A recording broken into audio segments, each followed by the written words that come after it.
എടാ നീ ഇങ്ങ് വന്നേ. എന്താടാ എന്താടാ വായന്റെ വീട്ടില് മുള്ളാണോ? ബാത്റൂം അതാ അവിടെ പോയിക്കോ. എടാ ഈ വാഴ നട്ടിട്ട് എത്ര കാലമായടാ? എന്ത് ഈ വാഴ നട്ടിട്ട് എത്ര കാലമായിരുന്നു? ഒരു 10 കറക്റ്റ് എനിക്കറിയില്ലടാ, അച്ഛനെ അറിയുള്ളൂ. അല്ല ഇതെന്താ വാഴകൃഷിയുടെ തുടങ്ങാനുള്ള പരിപാടി ഉണ്ടെങ്കിൽ? എന്താടാ അവളെ നോ പറഞ്ഞു. എന്തിനി? എനിക്ക് പൊക്കം കുറവാണെന്ന് അവള് പറഞ്ഞു. നീ എന്തിനാ വായന്റെ ചൂട്ടിൽ വന്നിക്കണേ? വാ അകത്തോട്ട് പോവാ. അവൾക്ക് എന്നെക്കാളും പൊക്കമുള്ള കാമുവിനെ കിട്ടും. നീ എന്തിനാ വായന്റെ ചൂട്ടിൽ നിൽക്കണേ? ബാ നമുക്ക് അകത്തോട്ട് പോവാ. എടാ 10 മാസം വെച്ച വാഴ എന്നെക്കാളും പൊക്കത്ത് നിൽക്കുക. ഇവിടെ 22 വയസ്സുള്ള ഞാനോ ഇമാതിരി വാഴക്കന്ന് പോലെ നിൽക്കുക.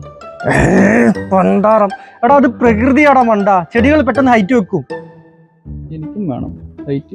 ഈ ചെടിയൊക്കെ എന്താ കഴിക്കുന്നത്? ചാണകം. അത് വേണോ തിന്നാന്?